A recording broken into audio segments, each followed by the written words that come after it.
Alright everyone, welcome to part 3 in this tutorial on Typst, a new typesetting language. And for this particular video, we will talk about some adjustments to our document. And the reason is, up until this point, we've been using the defaults provided by Typst. And that includes the type of font we're using, the font size, the margins, all of that. So most of the time you will want to adjust those things depending on what you're actually doing. Right, so let's start with page adjustments. You can see right here our roadmap for this video. So we'll do page adjustments, document metadata, etc.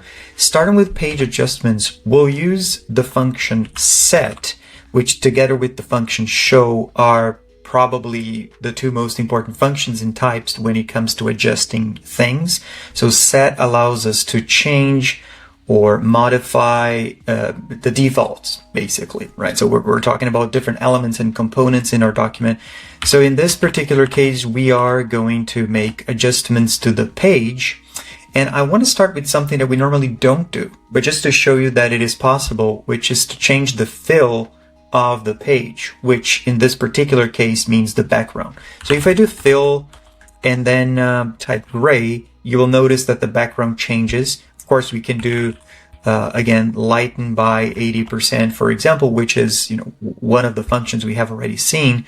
Now, you can do this. Most of the time we don't do it, but for a poster or for slides, which we'll touch on in the next video, this could be useful because you could make your own template with background color, gradients, and so on. So I'll just comment this out for now because I don't want to change the background color in our document. But I do want to choose, for example, the paper size. And we do paper for that. I will pick A4, which is kind of a standard paper size, but you could do, let's say, A0, and that will give you the poster format. Of course, we're still in portrait mode, but you can see it's gigantic now. So I'll just go back to A4. And so this is basically what you would do to change the paper size. Next, we can also change the margins. Or maybe you want to do, maybe you want to flip the page and have the landscape mode. So you could just type flipped here and do true. And now you can see we're working on with landscape mode. Okay, so very straightforward as well. I will comment this out because I do want to work with the portrait mode. Next, we'll do margin. Here you can do auto, which is already what is currently set here, but you can also adjust your own margins manually by saying I want to have 1 inch or 2 inches all over, right? Now 2 is a bit too much, but 1 is pretty standard, and that's what we have right now. You can see you can use centimeters, inches, etc. Multiple units. We've been using EM a lot, for example. We can also set headers and footers here. So header, we could just write, this is a header. You can see that immediately it shows up on the left-hand side, so it's left aligned by default.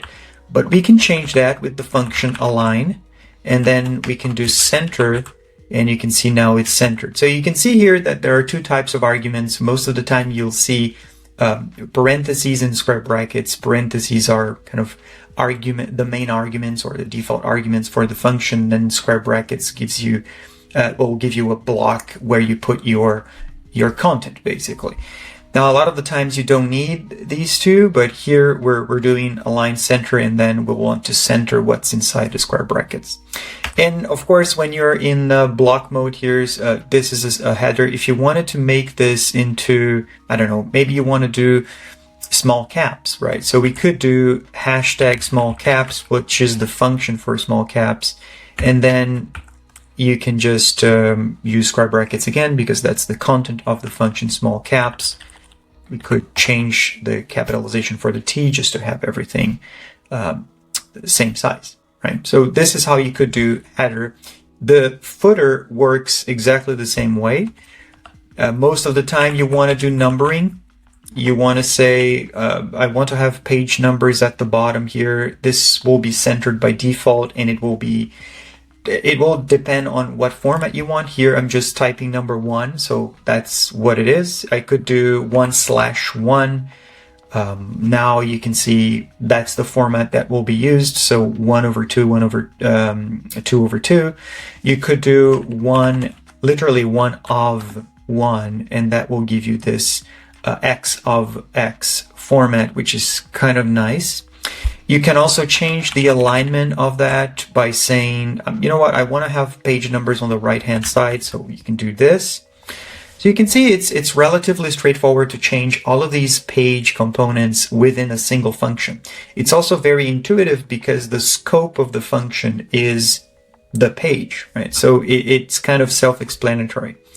Next, we will take a look at document metadata. So all the information that doesn't actually it isn't printed on the PDF that you see on the right-hand side, but that's important. Sometimes you want to anonymize something, or you want to actually add keywords, author information, etc. So I'll just, again, use the function set, but this time instead of saying page, I'll say document. And again, we'll just add a bunch of options here. So I'll just start with title,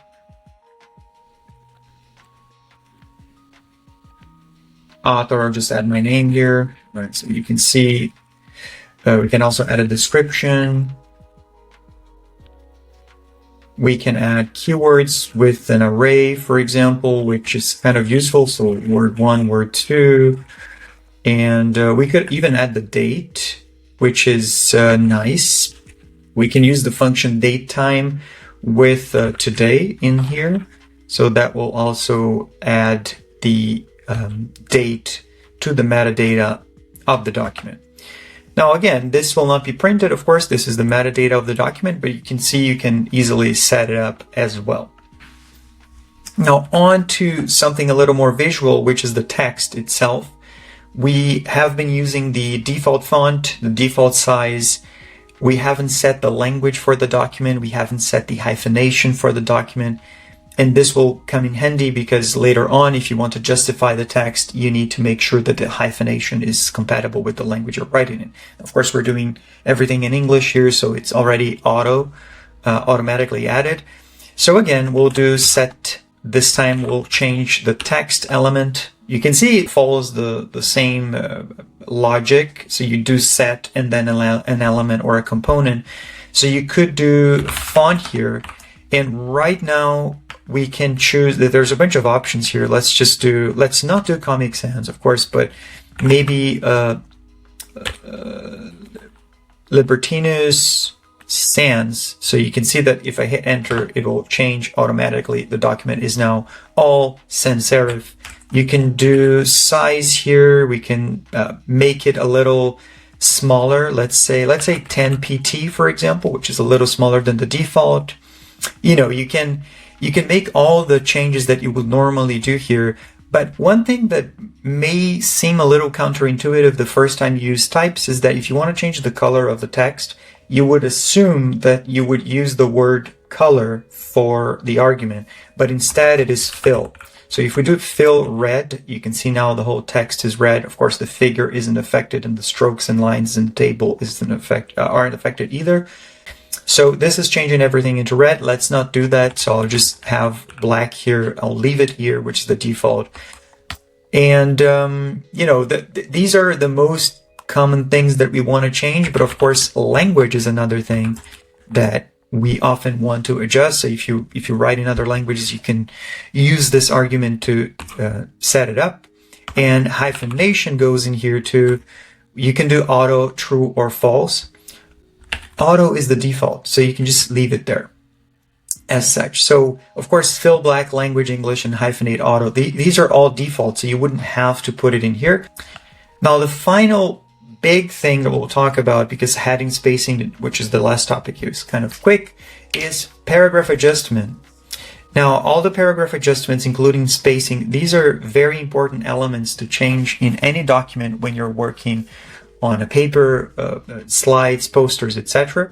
And once again, we will use the function set. So unsurprisingly, same function, only now it's an element called PAR. So for paragraph, this should be familiar if you're coming from LaTeX or some other typesetting languages. Okay, so here we have at least 3 things that we definitely want to change.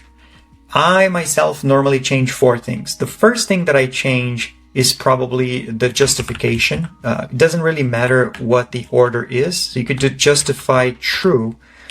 Of course, you can see there's a change in the text, but the problem right now is that we don't really have a lot of text in here. So to fix that, let's just add some random text first. I'll add a section called random text, and inside I'll just use this very useful function called lorem, and inside I'll create 2 paragraphs with 100 words each. So now you can see we have some concrete text to work with. All right, so this is just picking 100 words from the classic lorem ipsum dolor text. Okay, so justify is true. You can see everything is justified right now. The text is very symmetrical. Next thing we'll do is we'll change the spacing, but when it comes to spacing, and you'll notice that if I do 2em, there's some spacing that changes. So let's do 5 so you can see how big it is. Okay, so this is changing the spacing between paragraphs. You can clearly see that here. But what if I want to change the spacing between inside each paragraph or within paragraph? That's the leading argument. So if you want to do something like 1.5 em, this will give you something that looks a bit too uniform maybe. So let's do 1 or maybe 0.8. So this will create a tighter paragraph internally, but still with a visible difference when you go from one paragraph to the other. And finally, the indentation of the first line. So if you start typing first, you'll see that there's an argument called first line indent. And this is where you can set the indentation of the first line of the paragraph that follows the introductory paragraph in each section. Now, again, if you've used other text editors or LaTeX, you know how this works. This is just a way for you to control each individual element as far as paragraphs go. These are the 4 things I myself normally change in any document that I'm working on. And finally, we'll change the heading spacing, and the reason for that will be clear if I add, let's just do some more text in here. I'll add a subsection, so random text subsection, and we'll do some paragraphs in here as well. So you can see now we have a whole page almost with text. You can see the spacing between the actual heading and the text is a little tight, and you may want to change that. So we could, of course, use the function set for block and then do something like above 2em and below 2em. The problem is this will change everything, figures, etc., etc. That's why we do show heading and then we do set instead. So what's happening here is very easy to understand once you get the whole logic of Typst. Show heading specifies which element you want to change as far as the rendering goes. It's not changing the structural components of elements on a page. It's just setting up a scope. And then after that, you use set. So this is basically saying, I want to change this, but only for what's before the function. So only for a heading, only for a particular element. And I think we did something like that for links before. So if you look at the top of the document here, at the top of the script, you can see that we're changing link and references. We're using set text for them, so we're not actually changing the color of the whole text. We're only changing the color for the text in the hyperlinks and references and cross-references. So that's why we have this logic here, which is really, really useful and very practical. You just specify the scope and then apply a function. So here we're changing the spacing. Maybe this is too much, so you can just adjust it accordingly. 1.5 for above and 2 for below, for example, as needed. So this is everything we have for this video. These are all the adjustments that you normally need to make to your document as far as spacing paragraph go. And next time, for video number 4, we'll talk about some linguistics and code blocks. So we'll get a little more into the linguistic side of typesetting. See you there, and I hope this is useful.